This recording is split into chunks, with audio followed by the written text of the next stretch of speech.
Well, let's talk about this in a bit more detail now with my next guest, Andrew Montford, who is Deputy Director of Net Zero Watch. You probably don't disagree with any of that, Andrew, do you? Absolutely not. No. Good. The climate quote unquote emergency is just used constantly as an excuse for extracting money from people. Politicians love it because they can virtue signal and say, look, I'm doing this to save the planet. In reality, what they're trying to do is to fleece the public for more money. I mean, you can think of other examples of this, like ULEZ zones in the UK. It's really just a fundraising measure. The whole green climate movement now it's so corrupt. It's a way of just fleecing the public. Your pensions being fleeced, your incomes being looted. It's endless. And until the public start punishing politicians who support these kind of measures, it's going to continue. Well, the trouble is, Andrew, a lot of the public are drinking the Kool-Aid, aren't they? Because the mainstream media, the majority of them seem to be towing this same climate crisis line, starting with the old adage that, soon you'd have polar bears walking down Aylesbury High Street. The Maldives would disappear forever. I mean, all of this absolute abject nonsense, which wasn't true, still isn't true. The public, of course, have been indoctrinated by this cult. And it is a cult, isn't it? And a cult, I might add, this might get me into trouble with this, but this cult that then also fuels, no pun intended, a lot of profit for the likes of Dale Vince. So Dale Vince, that is the kind of the scarf-wearing, cool haircutted eco-warrior that bangs on and on and on about getting rid of oil and gas and coal. And guess what? He owns a sustainable energy company that makes tens, and I mean tens of millions of pounds worth of profit every year. This is not just a cult, it's a racket. Yeah, it's a cult, very definitely. I mean, you can see that everywhere it operates like every other cult. Opposition is silenced and demonized. Children are indoctrinated, the public are indoctrinated, and so that's very much a cult.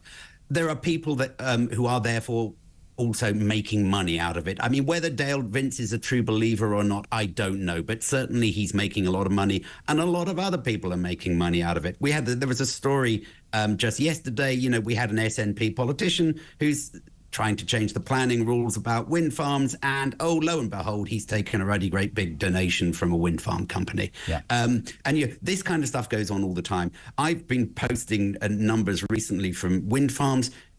They're making huge sums of money from subsidies. But they are. But Andrew, they're almost making nothing from selling electricity. They're making money from subsidies. Well, the only way that the auctions that have recently been held on the basis of those businesses and those wind farm facilities, the only way that they got over the line in terms of attracting investment, most of it foreign investment, by the way, was on the basis that the amount of subsidies by the British taxpaying public had to be increased significantly. Well, let's stay on the subject of money and back to this kind of specific story as regards the cost of holidays.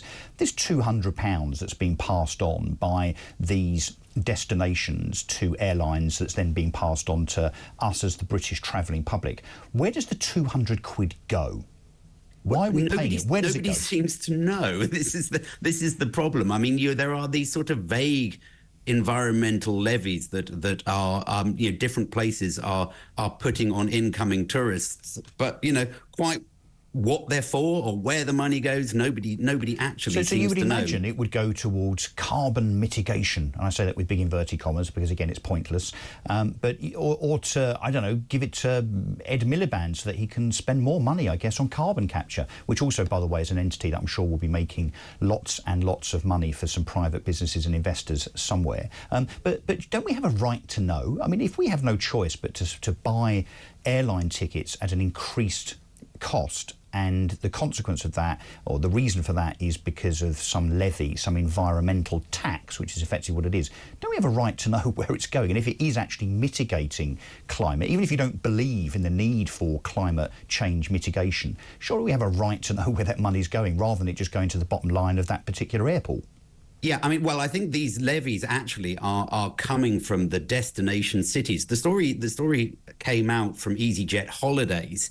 So I don't think this in particular is levies on air tickets. It's about levies on incoming tourists at various locations.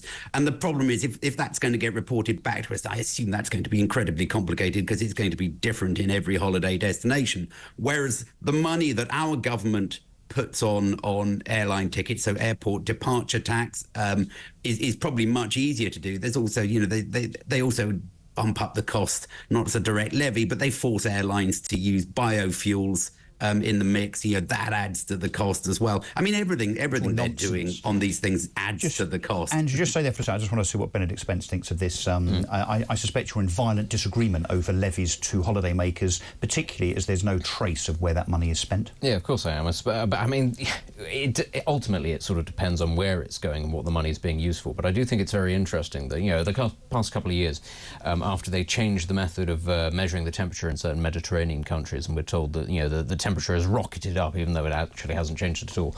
But we've also seen a massive increase in things like reporting of forest fires in places like Italy and Greece.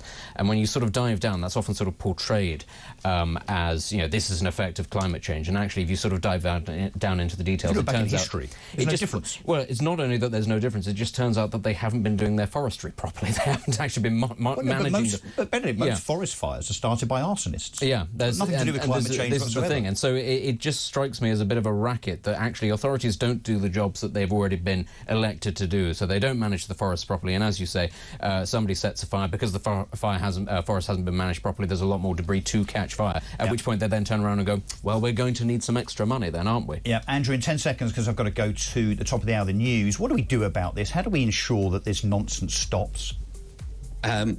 I think a lot of pressure, a focus needs to be on the Conservatives here. They need to change direction very quickly, because if they carry on equivocating about this, so appeal to the majority of people in Britain that actually display some common sense over this absolute ridiculous climate cultism, which, as we've just rehearsed, I think is absolutely pointless and dangerous.